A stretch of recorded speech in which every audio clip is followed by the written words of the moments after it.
Gorilla मानवनुमा परिवार का सबसे बड़ा सदस्य है। यह एक शाकाहारी पशु है।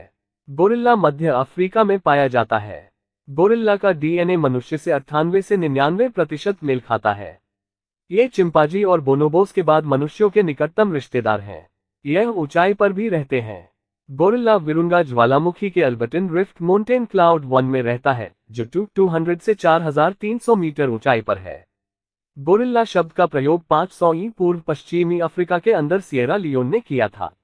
उसके अभियान के सदस्यों पर काले बालों वाली महिलाओं ने आक्रमण कर दिया था। उसने गोरिल्ला कहा था।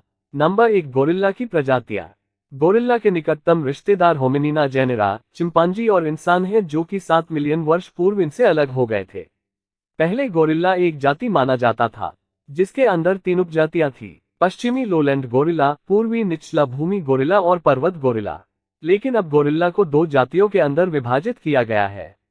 हिमयुग के दौरान गोरिल्ला की अनेक प्रजातियां विकसित हुई, लेकिन अब वे नष्ट हो चुकी हैं। नंबर 2 गोरिल्ला का घोंसला। गोरिल्ला घोंसला भी बनाते हैं। वे परतों को एकत्रित कर घोंसला बनाते हैं, और इसके लिए वे शाखाओं की मदद लेते हैं। लेकिन गोरिल्ला के छोटे बच्चे जमीन पर ही सोते हैं, और जब वे कुछ बड़े हो जाते हैं तो घोंसलों के अंदर रहने लग जाते हैं। नंबर 3 गोरिल्ला के फूड। गोरिल्ला शायद ही पानी पीता है। वे पानी की पूर्ति फलों के माध्यम से करते हैं, लेकिन कई जगह पर गोरिल्ला को पानी पीते हुए भी देखा गया है। माउंटेन गोरिल्ला ज्यादातर पत्ते, उपजी, पिथ आदि खाते हैं। वे फलों को आहार के रूप में भी खाते हैं। रवि लोलैंड गोरिल्ला पत्तियां खाते हैं, और 25% फल भी खा लेते हैं। ये कीड़ों को भी खा लेता है।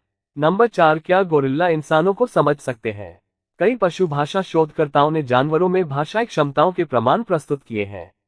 उनके कई निष्कर्ष विवादित रहे हैं। अब यह आमतौर पर स्वीकार कर लिया गया है कि वानर हस्ताक्षर करना सीख सकते हैं और मनुष्यों के साथ संवाद करने में सक्षम है। नंबर 5 गोरिल्ला की खोज किसने की थी? 1847 में पहली गोरिल्ला खोपड़ी एकत्र की गई और उसकी पहचान की गई। पॉल डू चैलू, खोजकर्ता जो वास्तव में जंगल में गोरिल्ला का वर्णन करने वाले पहले व्यक्ति थे, उनका सामना उन अभियानों के दौरान हुआ जो उन्होंने 1850 के दशक के अंत में किए थे। उन्होंने उन्हें लगभग राक्षसों जैसा बताया। नंबर 6 क्या गोरिल्ला ने इंसानों को मारा है? हालांकि पिछले दशकों में गोरिल्ला और इंसानों के बीच करीबी मुठभेड़ें हुई हैं, लेकिन इनमें से बहुत कम घटनाओं के कारण किसी इंसान की मौत हुई है। गोरिल्ला मानव संघर्ष की 2012 की समीक्षा में वर्ष 2000 से पहले गोरिल्ला हमलों की केवल 3 घटनाएं दिखाई गई। नंबर 7 भारत में गोरिल्ला कहाँ पाया जाता है? श्री चामराजेंद्र प्राणी उद्यान भारत में गोरिल्लाओं को रखने वाला एकमात्र चिड़ियाघर है। गोरिल्ला की उम्र क्या है? गोरिल्ला आमतौर पर 40 साल तक की उम्र तक जीते हैं। Thank you for watching video.